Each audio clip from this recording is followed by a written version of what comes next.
사사시대에 이스라엘 백성들은 침략을 많이 당했습니다.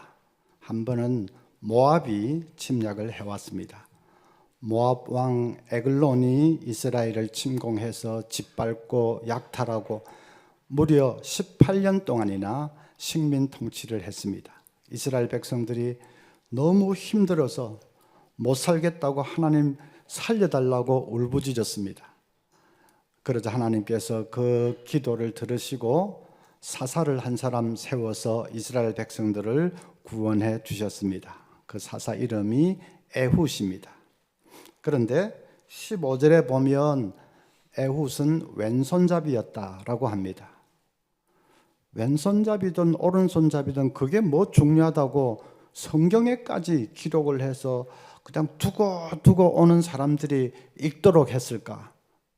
그건 이제 그 당시 상황을 잘 몰라서 가지는 의문이지요.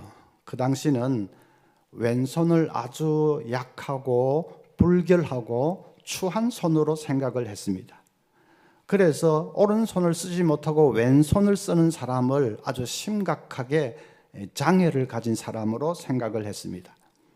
지금도 성지순례를 가든지 이 중동 지방 가보면 여러분 보셨을 겁니다. 그분들은 이제 변을 보고 나서 꼭 물로 씻습니다. 그 장치가 딱 옆에 붙어 있지요. 근데 물로 닦을 때는 꼭 왼손을 사용합니다. 왼손이 불결하고 천한 손이기 때문에 그렇습니다. 그 사람들하고 악수할 때 왼손을 내밀면 굉장히 큰 신뢰가 됩니다. 밑을 닦는 그 손으로 악수하자고 내밀면 상대방은 굉장한 모욕감을 느끼게 됩니다. 그래서 왼손은 불결하고 천한 손인데 이 왼손잡이는 다 심각한 장애를 가진 사람으로 취급을 당하는데 에훗이 바로 왼손잡이였다라고 한 것입니다. 오른손은 아마 오그라든 조막손이 아니었는가 생각이 됩니다. 그 왼손잡이 에훗이 모압 왕 에글론을 암살하기 위해서 왕궁에 잠입을 했습니다. 왕에게 공물을 바치는 것으로 위장을 하고는 갔습니다. 이 조공을 받고 흐뭇해하는 왕에게 폐하를 조금 더 은밀하게 아련하고 싶습니다 하고 청을 올렸습니다. 에글론 왕은 몸무게가 한 150kg 이상 나가는 엄청나게 비둔한 사람이고 욕심도 많은 사람입니다.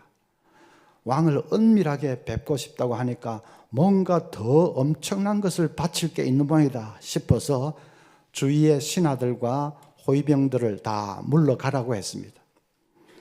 에훗이 왼손잡이인 것을 알고는 왕이 방심한 거지요. 오른손도 못 쓰는 주제에 지가 뭔 일을 하겠냐 하고 경계를 다 풀어버리고 방심을 한 것입니다. 에훗은 왕에게 가까이 다가가서 왼손으로 감춰뒀던 이 칼을 당금을 꺼내가지고 찔러버렸습니다. 칼이 얼마나 깊이 들어갔던지 칼 끝이 등 뒤까지 뚫고 나왔다고 했습니다.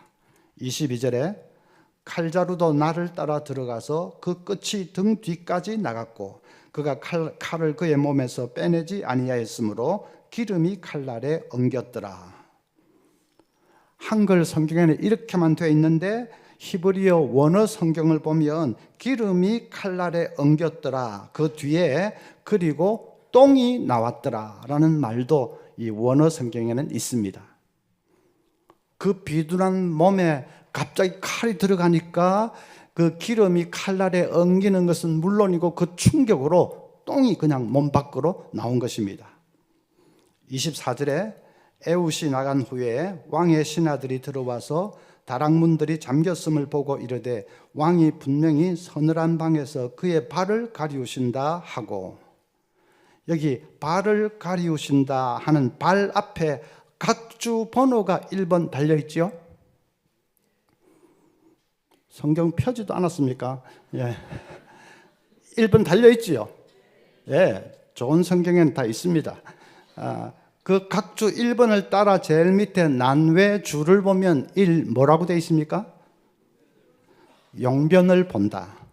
예, 히브리어 말로 발을 가린다 하는 말은 용변을 본다는 뜻입니다. 그냥 막 용변 본다 너무 직설적으로 말하는 것이 표현이 좀 그러니까 발을 가린다 하고 부드럽게 표현하는데 그건 용변을 본다는 뜻입니다. 신하들이 안에서 대변 냄새가 나니까 왕이 용변을 보는 줄 알고 문을 열어보지를 않았습니다. 사실은 죽으면서 똥이 나온 건데, 그래서 에웃은 안전하게 탈출할 수 있었습니다. 만약에 신하들이 문을 열어보고 왕이 죽은 것을 알면 당장에 에웃을 잡아다가 목을 쳤겠지요.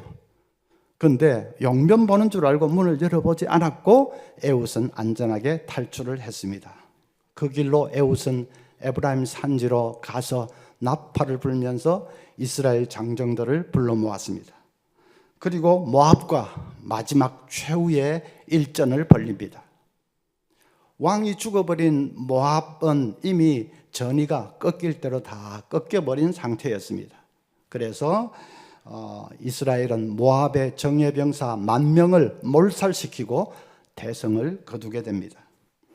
그때부터 이스라엘은 모압의 식민 통치를 벗어났고 이제 에웃이 다스리는 가운데 80년 동안을 태평성대를 누리게 됩니다. 여러분, 마치 무슨 한 편의 영화를 보는 것처럼 재미있죠. 또 아침부터 똥 얘기하니까 더 재미있죠. 근데 재미있어만 하면 안 되고 우리는 이 말씀을 통해서 하나님의 음성을 들어야 합니다. 약함이 복이라고 말씀하십니다. 왼손잡이 에웃이 오른손잡이들도 해내지 못한 위대한 일을 해냈지 않습니까? 나라와 민족을 구해냈지 않습니까? 약함이 오히려 복이 될 수 있다. 혹시 이 자리에 나는 너무 약점이 많아, 난 머리도 나쁘고 몸도 건강치도 못하고 나는 너무 약점이 많아, 그래서 낙심이 되는 분이 있습니까? 우리 젊은이들 가운데 아이고 나는 뭐 IQ도 높지도 못하고 운동도 잘하는 것도 없고 우리 집안도 뭐 별로 내놓을 것도 없고 그래서 나는 뭐 미래가 없어, 혹시 그러는 분이 있습니까? 오늘 하나님의 말씀, 약함이 복이다 하는 말씀을 잘 들어야 합니다.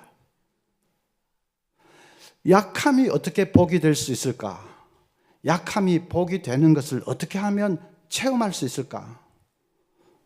첫째로는 여러분, 시각을 달리 해야 됩니다. 보는 눈을 달리 해야 됩니다. 에웃이 모압 왕에게 가까이 다가갔을 때 호위병들이 왜 몸수색을 제대로 하지 않았을까요? 오른손잡이들은 칼을 찰 때 다 왼쪽에 찹니다. 그래서 칼을 뽑을 때는 오른손으로 왼쪽에 있는 칼을 이렇게 뽑아야죠. 오른손잡이가 칼을 오른쪽에 차고 칼을 뽑을 때 이렇게 해서 뽑는 사람은 아무도 없습니다.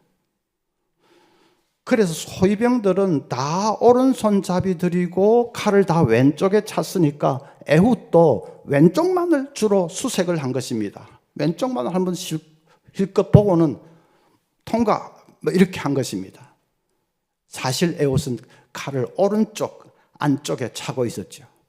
그래서 왕에게 다가가서 왼손으로 오른쪽 거기 있는 칼을 뽑아서 왕을 찔러버린 것입니다. 왼손잡이라고 하는 약점 때문에 암살에 성공할 수 있었습니다. 약점이 그때는 오히려 장점이 된 거죠. 그래서 우리 시각을 달리하는 것이 중요합니다. 내가 약점 때문에 인생을 사는데 너무 불리하다라고 부정적으로만 봐서는 안 됩니다. 약점이 인생 사는데 오히려 장점이 될 수 있다. 그렇게 시각을 달리해야 됩니다. 미국의 느헤미야 미니스트리라는 단체가 있는데 그 대표가 블레인 스미스인데, 블레인 스미스가 이런 얘기를 했습니다. 자기 할아버지는 경찰관이셨는데 자기가 어릴 때 할아버지가 돌아가셔서 할아버지 모습에 대한 기억은 없는데 그래도 자기는 할아버지가 아주 우람하고 건장한 분인 줄 알았답니다. 왜냐하면 사람들이 그 할아버지 경찰관 그분이 범인도 많이 잡고 사건도 많이 해결하고 한 아주 용감한 분이었다고 늘 그 칭찬을 했기 때문입니다. 그래서 자기는 할아버지가 한 람보 정도는 되는 줄 알았답니다. 그런데 장성한 후에 이제 진실을 알게 됐는데, 할아버지는 워싱턴 DC 경찰국 안에서도 키가 제일 작은, 미국 사람인데도 키가 160cm가 안 되는 아주 단신이었습니다. 할아버지 별명이 쇼티였습니다. 땅딸보였습니다. 사람들이 용감한 경찰관이었다고 극구 칭찬한 것은 그분이 유난히 키가 작았기 때문입니다. 키가 작았기 때문에 조금만 뭘 일을 잘해도 그 다 칭찬을 한 것입니다. 기자들도 타이틀, 이 기사를 쓸 때마다 그렇게 키가 작은 분이 이런 일을 했다고 늘 호의적으로 기사를 써주었습니다. 할아버지는 동료들 사이에서도 인기도 많아가지고 동료들이 밀어주어서 나중에는 워싱턴 DC 경찰협의회 회장까지 했습니다. 단신이었기 때문에 여러모로 오히려 크게 덕을 본 것이죠. 여러분, 우리도 그런 경향이 있지 않습니까? 키 큰 사람은 뭘 조금만 잘못해도 아이고 허우대만 멀쩡해가지고 하고 금방 흉을 봅니다. 근데 저 같은 사람은 조금만 잘하면 역시 작은 고추가 매워. 우리 교인들 중에 어떤 집사님은, 우리 목사님은 키는 작으시지만은 영적으로는 거인이다, 자기들끼리 그런 얘기를 했다고 합니다. 저는 키가 작았기 때문에 오히려 거인 소리를 들었습니다. 키가 컸으면 그런 소리 못 들었을 겁니다. 키 큰 분들 삐지지 마십시오. 키 큰 게 잘못됐다는 말이 아닙니다. 키 큰 게 나쁘다는 말이 아닙니다. 큰 게 좋지요. 제가 말씀드리는 핵심은 작다고 기죽을 필요 없다는 뜻입니다. 작은 게, 약점이 인생 사는데 오히려 장점으로 역사할 수도 있다는 뜻입니다. 몇 년 전에 중학교 마치고 15살 나이에 카이스트에 입학한 학생이 있어서 세간에 화제가 됐던 적이 있습니다. 카이스트 역사상 최연소 합격이라고 아주 떠들썩했죠. 영재라고 다 했습니다. 그런데 카이스트를 다니던 그 학생이 어느 날 그냥 자살해버렸습니다. 자기 친구에게 음성 메시지 남기고, 세상에는 나 같은 사람도 있다, 잘 살아라, 그 메시지 남기고 아파트에서 그냥 뛰어내려서 자살을 해버렸습니다. 평소에 주변 사람들에게 나는 머리가 모자란 것 같다고 그 고민도 털어놓고, 그 영재가 난 머리가 모자란 것 같다고 고민을 털어놓기도 하고, 미팅 나가봤자 어리다고 이 학생들이 뭐 눈길도 하면 안 준다, 그런 고민도 털어놓기도 했다고 합니다. 머리는 분명히 천재인데도 자기 자신을 바라보는 눈은 극도로 부정적이었던 것입니다. 그래서 자기를 어떻게 바라보느냐, 그 시각이 중요합니다. 아무리 장점이 많아도, 뭐 천재라도 막상 자기는 뭐 머리가 모자란 것 같다고 하고 자기를 극도로 부정적으로 바라보고 뭐 죽어버리면 무슨 소용이 있습니까? 반대로 아무리 약점이 많아도 그래도 이 약점이 장점이 될 수 있다, 하나님 함께 하시면 이 약점이 오히려 장점이 될 수 있다 하고 그 자기를 긍정적으로 바라보는 사람은 얼마든지 다른 인생을 펼쳐갈 수가 있습니다. 어떻게 바라보느냐 하는 것이 성패를 좌우하는 것이지, 장점이 많으냐 약점이 많으냐 그게 중요한 게 아닙니다. 여러분, 이제 나중에 오후 된 마지막 시간이고 하니까 오늘 이 오전에 제가 아주 좋은 거 하나 가르쳐 드릴게요. 부자 되는 비결을 가르쳐 드리겠습니다. 단돈 200만 원으로 장사를 시작해서 몇 년 지나지 않아서 연 매출을 수억을 올리게 된 사람이 있습니다. 석봉 토스트 대표 김석봉 씨가 그 사람입니다. 그분은 몇 년 전에 시작할 때는 200만 원으로 포장마차 시작했는데 몇 년 지나서 매출을 수억씩 올리게 됐습니다. 그렇게 성공하는 비결이 뭔가? 비결이 있습니다. 그분은 아침에 일어나면 거울 앞에 서서 매일 이 삼뻐를 10번 재창을 합니다. 삼뻐가 뭐냐? 첫 번째 뻐는 살아있어서 기뻐. 자기는 위암 수술을 한 적도 있고 해서 눈을 떠보고 살아있으면 그게 그렇게 기쁘다는 것입니다. 그래서 살아있어서 기뻐. 두 번째 뻐는 일이 많아서 바빠. 포장마차 장사하면 뭐 어떻습니까? 일거리가 많으면 그게 행복이지요. 그래서 일이 많아서 바빠. 세 번째는 이 세상에 하나밖에 없는 나 예뻐. 누가 뭐라고 해도 나는 이 세상에 하나밖에 없는 존재다. 희소같이 100%인 존재다. 그래서 예뻐. 아침에 눈을 뜨면 제일 먼저 거울 앞에 서서 이제 삼뻐를 재창합니다. 살아있어서 기뻐, 일이 많아서 바빠, 이 세상에 하나밖에 없는 나 예뻐. 그럼 다시 또 살아있어서 기뻐, 일이 많아서 바빠, 세상에 하나밖에 없는 나 예뻐. 다시 살아있어서 기뻐, 일이 많아서 바빠, 이 세상에 하나밖에 없는 나 예뻐. 큰 소리로 막 10번씩 막 복창을 합니다. 그러면 에너지가 팍팍 솟아납니다. 그냥 자신감이 뿜뿜 솟아납니다. 그러면 이제 신나게 일터로 달려간다는 것입니다.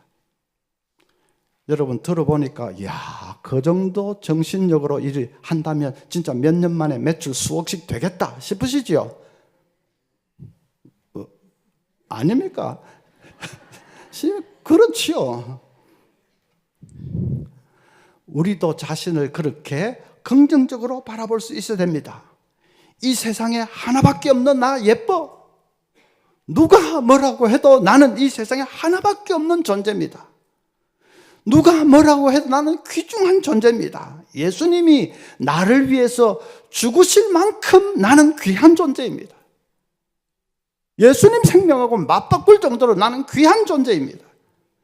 그래서 이 세상에 하나밖에 없는 나 예뻐. 그러면 그 보는 시각을 그렇게 분명히 하면 뭐 약점이 크게 문제되지 않습니다. 내가 이렇게 약점이 많은데 나 같은 게 뭘 하겠나? 나는 싹수가 노랗다. 나는 미래가 없다. 그거는 하나님을 안 믿는 불신자들이 하는 생각이죠. 전능하신 하나님을 믿는 우리 성도들은 보는 눈이 달라야 합니다. 내 약점이 장점이 될 수 있습니다. 하나님 도와주시면 얼마든지 그렇게 될 수 있습니다. 그 다음에 두 번째로는 믿음이 또 달라져야 됩니다. 믿음이 변화되어야 됩니다. 어떤 성경학자는 이렇게 표현했습니다. 에웃은 오른손을 못 쓰는 약점 때문에 하나님만 의지했고 하나님이 그의 오른손이 되어주셨다. 얼마나 멋진 표현입니까? 에웃은 자기가 왼손잡이라는 그것 때문에 하나님만을 의지했습니다. 그 당시에 전부 장애인으로 막 이렇게 멸시하고 하는 그런 시대에 자기가 그 왼손잡이니까 하나님만을 의지했습니다. 다른 사람들이 오른손잡이들이 하나님 의지하는 것보다 10배, 100배 더 하나님 외에는 소망이 없으니까 하나님만을 더 의지했습니다. 그럴 때 하나님이 자기 오른손이 되어주시는 것을 그가 체험을 한 것입니다. 시편 73편 23절에 내가 항상 주와 함께하니 주께서 내 오른손을 붙드셨나이다. 내가 항상 주와 함께하니 어떻게 해서 항상 주와 함께 할 수 있습니까? 자기가 약하니까, 약점이 많으니까. 그러니까 항상 주님만을 바라볼 것밖에는 없었고 주님만을 의지하니까, 그러니까 주님이 오셔서 함께 주심으로 주님이 자기의 오른손이 되어주셨다는 그 시편 기자도 그렇게 고백을 하는 거죠.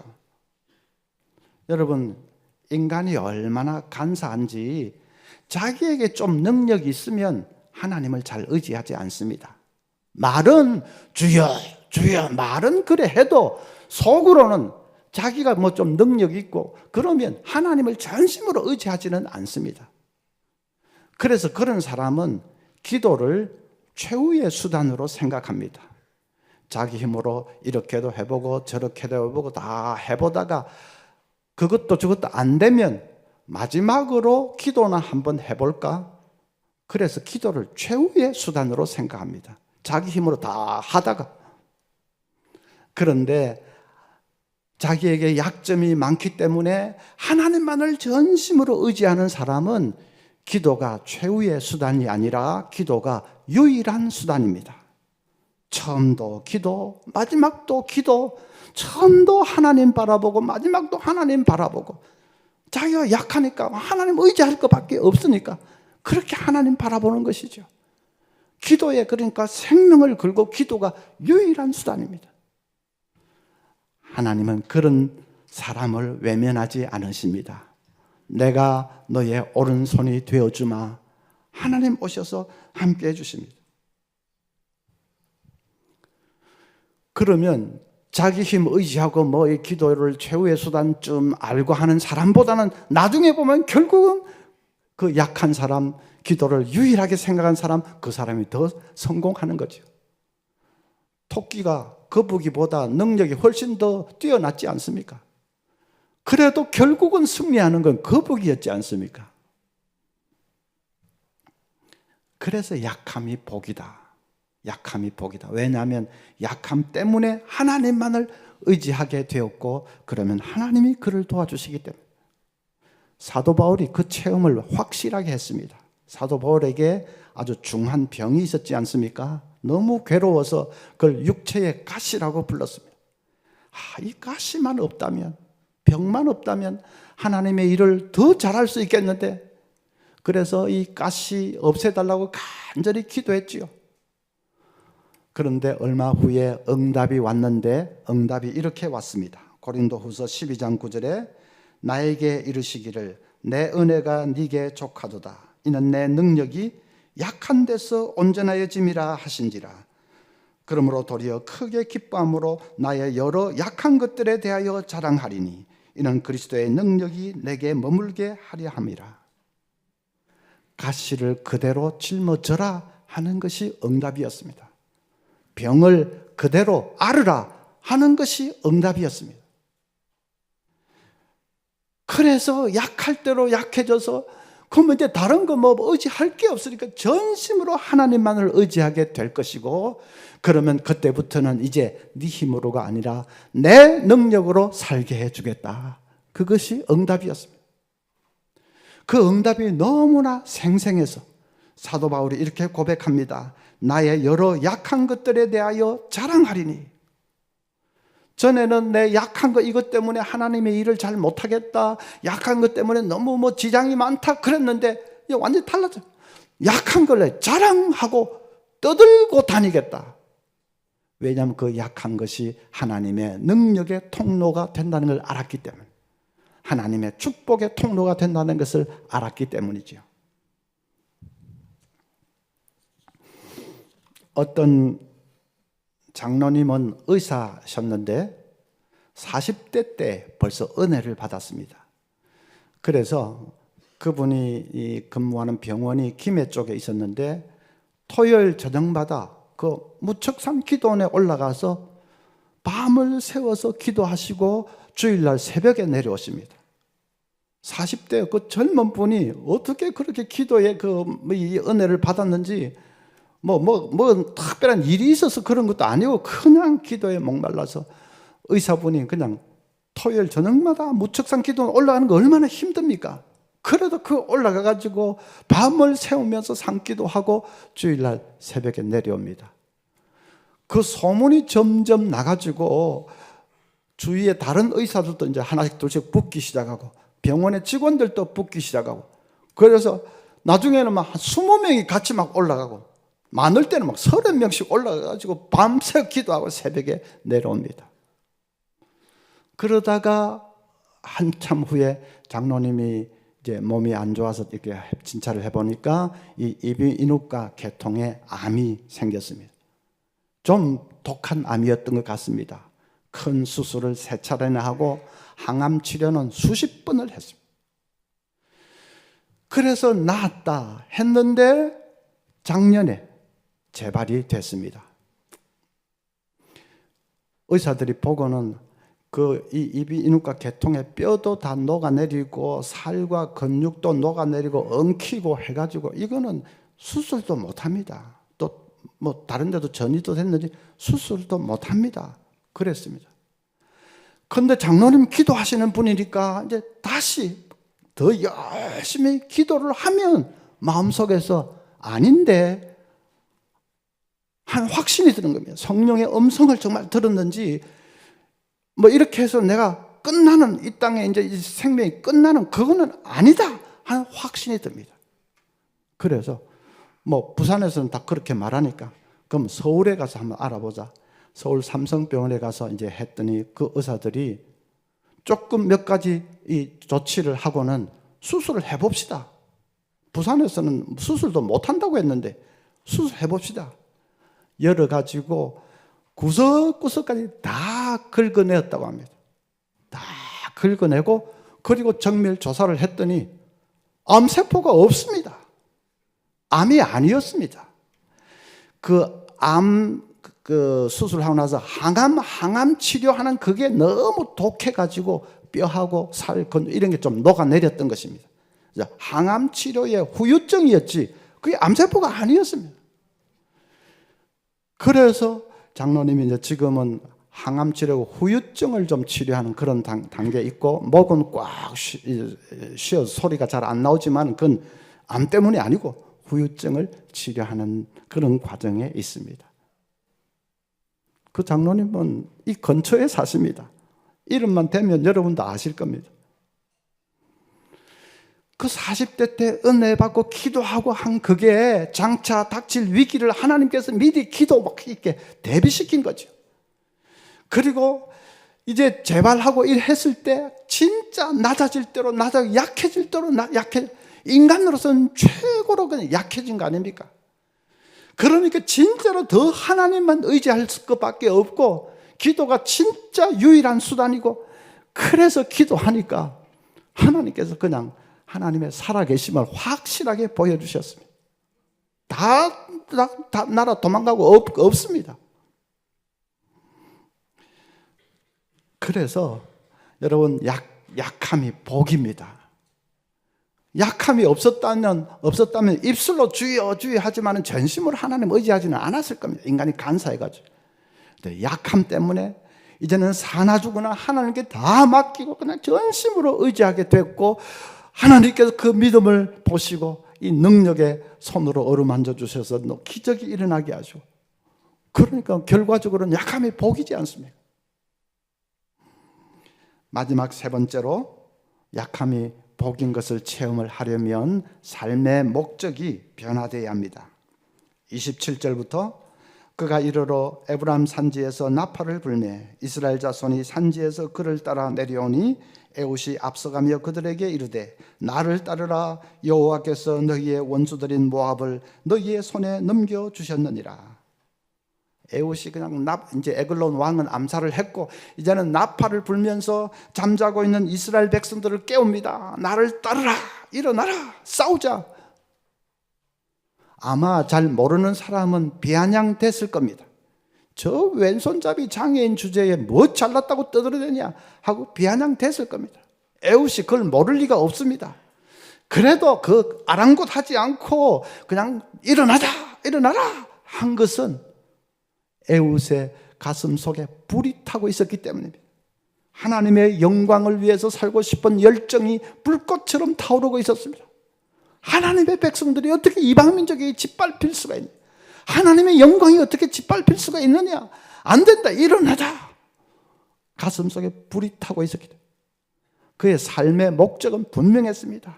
하나님의 영광을 위해서 살고 싶은 그건 분명했습니다. 그러니까 약점이 이게 문제가 되지 않는 거죠. 다윗도 마찬가지입니다. 다윗은 골리앗에 비하면 약점이 엄청나게 많았습니다. 골리앗은 키가 2m 80이 넘지요. 뭐 손에 든 방패며 창이며 무기도 어마어마했습니다. 그에 비해서 다윗은 뭐 조그만 소년이지요. 무기는 아무것도 없습니다. 양치는 그 목동입니다. 그런데도 다윗이 골리앗하고 싸우자고 어떻게 나설 수 있었느냐? 미친 사람 아니면 어떻게 나설 수 있었느냐? 다윗의 가슴 속에 불이 타고 있었기 때문입니다. 하나님의 영광을 위해서 살고 싶은 불꽃이 타오르고 있었습니다. 어떻게 하나님 모르는 이방족 속에 이 하나님의 백성들을 짓밟을 수 있느냐? 하나님의 영광을 짓밟을 수 있느냐? 그럴 수 없다 하는 그 불꽃이 타고 있었습니다. 그래서 하는 말을 보십시오. 사무엘상 17장 47절에 또 여호와의 구원하심이 칼과 창에 있지 아니함을 이 무리에게 알게 하리라. 전쟁은 여호와께 속한 것인즉 그가 너희를 우리 손에 넘기시리라. 전쟁은 여호와께 속한 것이다 하는 이 말은 전쟁은 여호와께서 싸워주신다 하는 뜻입니다. 하나님의 영광을 위해서 살겠습니다 하는 순간에 그 사람은 하나님 편이 됩니다. 그렇죠? 하나님께 착 붙은 하나님 편이 됩니다. 그래서 딱 보니까 이 전쟁은 내가 싸워야 되는 전쟁이 아니고 하나님이 싸워주시는 전쟁인 것이 분명해졌습니다.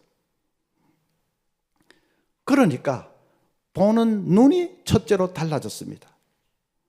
골리앗을 딱 보니까 와, 이마팍이 넓네. 이마팍이 저래 넓어가지고는 뭐 그냥 눈 감고 던져도 맞겠네. 전에는 안 그랬습니다. 이스라엘 백성들도 전에는 안 그랬습니다. 골리앗을 바라보면 거인입니다. 저 사람 우리가 어떻게 상대하냐? 우리는 죽었다 하고 바라보면 다 거인으로만 보였는데 하나님 편에 딱 서니까 골리앗을 바라보니까 이마팍이 저렇게 넓어가지고 이 물맷돌 이거 저거 눈 감고 던져도 저거는 맞겠다. 다윗이 그래 진짜로 막 눈을 감았는지는 모르겠지만 해서 돌을 확 던지니까 그게 물맷돌이 아니라 하나님의 미사일이 되어서 그대로 여기 꽂혀버린 거 아닙니까? 미국의 해럴드 월터스라는 TV 배우가 말기암 진단을 받았습니다. 그런데 일리노이주에서 활동을 하는 블루밍턴이라는 극단이 있는데 그 극단에서 예수 순환극을 공연을 하는데 이 월터스 배우에게 예수 역을 맡아줄 수 있겠는지 타진을 해왔습니다. 말기암에 걸린 걸 모르고 그렇게 한 거죠. 월터스가 이걸 할까 말까 체력으로는 도무지 할 형편이 안 됩니다. 그 고민을 하다가 기도도 하고 하는데 문득 이런 생각이 딱 듭니다. 어차피 나는 살기 어려운데 만약에 이 공연을 통해서 한 사람이라도 주님께로 돌아와서 구원을 받는다면 내 마지막 가는 길에 그것보다 더 보람 있는 땅에 남기고 갈 수 있는 그것보다 더 귀한 일이 있겠는가 하는 생각이 듭니다. 그래서 하겠다고 했습니다. 무대에서 죽게 되면 죽자 각오하고 이제 나섰습니다. 연극을 이제 쭉 하는데 이제 마지막 부분에 예수님이 십자가를 지고 가는 그 장면에 이르게 되었습니다. 혼신의 힘을 다해서 세상 죄를 지고 가는 그 예수님 그 연기를 막 했습니다. 그냥 얼굴에서는 땀이 비 오듯이 쏟아지고 몸이 막 마치 용광로에 들어간 것처럼 막 이렇게 뜨겁게 달아올랐습니다. 그래서 이제 그걸 마쳤는데 한 달이 지나고 두 달이 지나고 몸이 더 이상 나빠지지가 않습니다. 이상해서 가서 정밀 검진을 했더니 암이 다 나와버렸습니다. 그 막 땀이 비처럼 이렇게 쏟아지고 몸이 용광로에 들어간 것처럼 막 뜨겁게 달아오를 때 아마 암세포가 다 타서 없어져 버리는 모양입니다. 나와버렸어요. 무대에서 죽게 되면 죽자. 그래도 그 연극을 보면서 한 사람이라도 주님께로 돌아온다면 그보다 귀한 일이 있겠는가 하는 그 믿음을, 삶의 목표가 분명한 그걸 보시고 하나님께서 아직 땅에서 해야 될 일이 더 있다 하고는 살려주신 것이죠. 여러분, 우리 하나님은 살아계십니다. 우리 하나님은 전능하신 분이십니다. 하나님의 영광을 위해서 살겠다는 목표가 분명한 사람을 하나님 눈여겨보시고 아직도 할 일이 있다? 그러면 힘을 주십니다. 약점도 장점이 되도록 그렇게 역사해 주십니다. 계산적으로는 안 될 것 같은데 하나님 함께 해주셔서 약점이 그 장점이 되도록 하나님께서 함께 해 주십니다. 그래서 여러분, 첫째는 여러분 시각을 딱 바로 하고, 나는 약점 때문에 인생 사는 게 뭐 완전히 종쳤어, 그렇게 하면 안 되고, 불신자도 아니면서 그렇게 하면 됩니까? 하나님 함께 해주시면 이 약점이 얼마든지 장점이 될 수 있다. 시각을 바로 딱 하고, 그 다음에 뭐 내가 약하기 때문에 별 수 있습니까? 하나님만 의지해야 되죠. 입술로 괜히 주여 주여 하고 많은 그런 게 아니라 전심으로 하나님만을 의지할 때에, 그러면 하나님이 생각도 못한 돌파구를 열어주시고 희한하게 그 약점이 이상하게 작용해서 장점이 되도록 해주시고 하나님이 영광을 받으십니다. 사랑하는 부곡 중앙교회 모든 성도님들, 우리가 다 참 열등감도 있고 또 약점도 있고 하지만은 내가 하나님의 손에 붙들려 쓰임받는 생이 되기를 원합니다. 그런 중심으로 남은 생을 주님과 함께 동행하는 여러분 되시기를 바랍니다.